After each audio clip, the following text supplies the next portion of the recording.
Merhaba arkadaşlar, kanalıma hoş geldiniz. Yepyeni bir video ile karşınızdayız. Cinlerin Düğünü film festivalinden Demet Özdemir'in yepyeni görüntüleri geldi. Ben de bu muhteşem görüntüleri sizler için YouTube kanalımda video halinde sunuyorum arkadaşlar.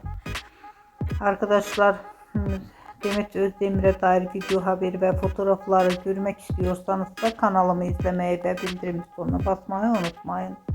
Şimdilik benden bu kadar olsun. Yeni videomuzda görüşmek üzere.